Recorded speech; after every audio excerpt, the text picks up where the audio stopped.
Cara, mas você tá puto com os dólar. Cara, eu tô puto com dólar. O Então, Guedes falou que o dólar alto é foda, porque aí pega a reserva, vende a R$5. Putz. Eu queria entender por que Vamos que lá. isso é uma senhora burrice. Explica pra mim. Primeiro, o disclaimer inicial aqui. Eu sou fã do Paulo Guedes, acho que ele é... O que ele está fazendo no governo com as iniciativas de reduzir Estado, a equipe que ele trouxe para lá, tenho vários amigos que trabalham com ele, respeito, admiro e... Torce por ele. Torço, apoio. E a minha certo, a gente ganha dinheiro, né, cara? Então eu quero que dê certo. E a minha crítica é mais do que isso. Até a gente faz piada, mas é mais do que isso, cara. Isso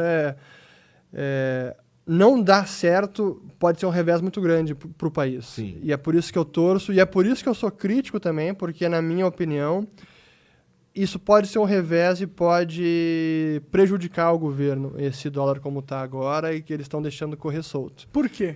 Então, e é que tá... Aí é uma crítica, outra rixa dos austríacos com monetaristas. O Paulo Guedes é um monetarista, escola de Chicago. Quando o cara é monetarista, o que significa?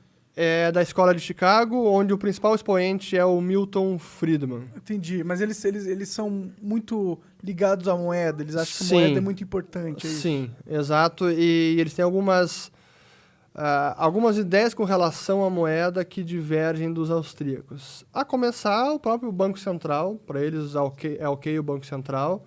O austríaco tem muito mais problema com isso, monetarista bem menos.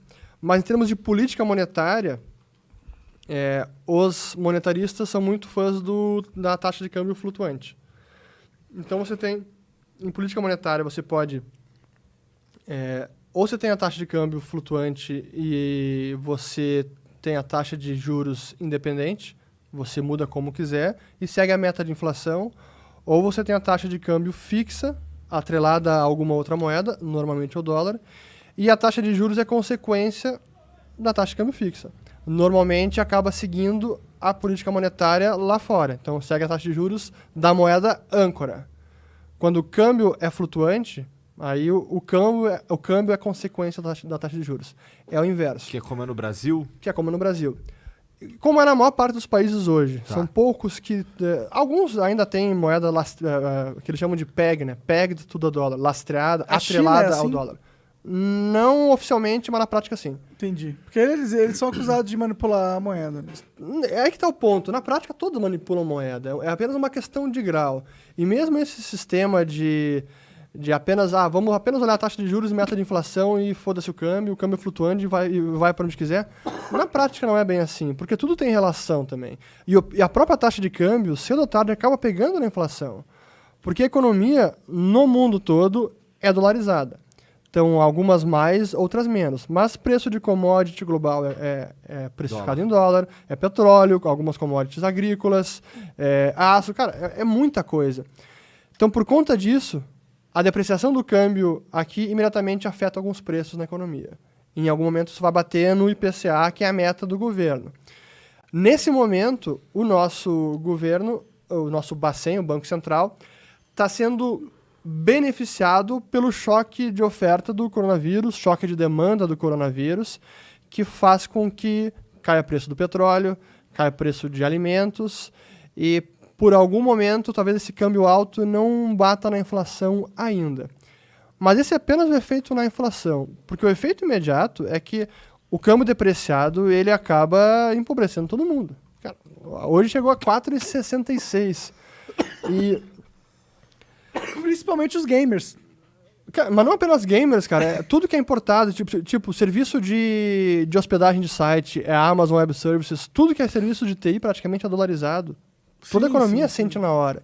Então tem vários serviços, vários outros produtos importados, na hora isso afeta a economia e isso empobrece a população. E aí, qual é a minha rixa com o Guedes e com o Roberto Campos Neto agora? Por que eu tenho criticado tanto? Porque, sim, a política monetária é câmbio flutuante. Mas, mesmo assim, você pode atuar no câmbio de forma indireta e com a comunicação também. Banco Central, hoje, a prática de Banco Central é um pouco arte, um pouco ciência, até mais arte do que ciência. E uma das características de banqueiro central, ou uma das ferramentas, é a comunicação. O que eles chamam hoje de, para ficar bem bonito, é o forward guidance, a orientação prospectiva. Que isso? É, bonito, Que né? coisa linda. Isso quer dizer, cara, o que você falar tem importância. Como assim? Em termos de Quem política... falar? Exatamente. Esse Bolsonaro. É o ponto. Esse é o ponto. Então, especialmente um ministro de Fazenda ou um presidente de Banco Central, cara, o que ele falar tem muita importância para o mercado. Então, quando o Paulo Guedes fala, não, o câmbio tá ok, subiu um pouquinho, vai subir um pouco mais, tem que se acostumar agora, baixou os juros, apertou o fiscal, essa é a consequência natural, o câmbio subiu um pouquinho, o que eu concordo. Mas vai subir 4,5, ou vai subir a 5, chega a 5, pode especular, a gente vende reserva, não sei o quê. Cara, isso é uma cagada gigantesca, porque isso é convidar o mercado a testar esse limite. Pô, essa sinalização o que ele fala tem peso. Tem peso. Então, se o próprio ministro da Fazenda está dando essa sinalização que o limite pode ser 4,5 ou pode ser 5, o mercado vai testar esse limite. E a quem interessa subir pra caralho? Então, acho que aí entra na questão da teoria econômica, porque os monetaristas e a maior parte dos economistas, à exceção dos austríacos, encara o câmbio depreciado como algo que pode melhorar a economia, porque vai fomentar exportações, vai melhorar a indústria, então no curto prazo pode ter efeitos benéficos. O que para mim é uma balela e os austríacos rechaçam isso veementemente. E a empiria comprova isso também. Se olhar os dados das economias, isso na prática não acontece. É uma das grandes falácias que seguem sendo propagadas pelas faculdades de economia e por economistas e políticos e banqueiros centrais. Mas então tem essa vertente que acredita nisso. Cara, se o câmbio depreciado pode dar uma ajudinha na economia. Então deixa correr, não tem problema. Esse é o primeiro ponto. Só que o segundo, e aí entra a questão da comunicação e a sinalização, é que o governo não tem controle total sobre o câmbio. E a gente pega um momento que a gente está agora do mundo com incertezas globais, coronavírus, econômicas, mercados lá fora esticados. Aqui, a nossa taxa de juros está na mínima histórica e mais baixa que outros países emergentes similares ao Brasil, tipo o México. E isso faz com que a nossa moeda seja ainda menos atrativa por conta dos juros. E olhando até o diferencial de juros. Os juros dos Estados Unidos e o juro nosso. Está muito baixo. Então, o cara não vai vir aqui correr risco Brasil. Cara, prefiro correr risco dólar dessa maneira. É o chamado carry trade, o carrego. O cara se endivida numa moeda mais forte com juro baixo, investe em uma moeda não tão ruim, não tão boa, com juro mais alto, faz a proteção, o hedge, o seguro, e mesmo assim consegue ter arbitragem. Essa operação praticamente sumiu porque o juro aqui está muito baixo. Então, isso afugenta mais capital. E aí pressiona mais o câmbio. Sobe mais. E como o câmbio não é uma ciência exata, assim, o cara, vou definir nesse patamar e consigo segurar e, cara, pode perder o controle. E é o que aconteceu agora. E a minha crítica é, isso aconteceu porque o juro está muito baixo, baixou demais, e a comunicação está muito ruim. A comunicação com relação à moeda está muito ruim, está sinalizando ao mercado, cara, aqui o câmbio vai correr e vamos para o braço. Você diria que o juro está baixo para caralho de forma artificial? Sim, e isso o próprio Banco Central diz. Porque na ata do Copom, o Comitê de Política Monetária, eles estão dizendo lá, não, que a taxa de juros foi definida nesse patamar, que é um patamar estimulativo, palavras textuais do Banco Central, e abaixo da taxa estrutural da economia. Ou seja, o que os fundamentos da economia diriam que é a taxa correta, eles socaram abaixo disso. Eles dizem qual que é a taxa correta? Eu nunca vi qual é o nível correto. E até calcular esse correto não é algo simples assim. Entendi. Mas enfim, então isso faz com que o câmbio tenha corrido e acabou fazendo com que o real hoje é a pior moeda de 2020, é a que mais se depreciou frente perdeu para todas as moedas. Então, a que mais se depreciou frente ao dólar. Já perdeu para o rand sul-africano, para o dólar da Namíbia, para a Turquia, para tudo. Só não perdeu ainda para o bolívar venezuelano, só esse. Existe alguma previsão de recuperação do real? De uma valorização? Essa é um pouco da expectativa. Assim, quando uma economia começa a crescer e se reaquecer, é natural que volte fluxo de capital, que a conta corrente fique mais negativa, que a exportação de bens e serviços de um país, e venha mais fluxo de capitais, tipo financiando as empresas, investindo em empresas, e esse capital que entra no país costuma apreciar a moeda. Isso tende a acontecer quando o país começa a crescer de forma mais robusta. Só que não aconteceu isso ainda.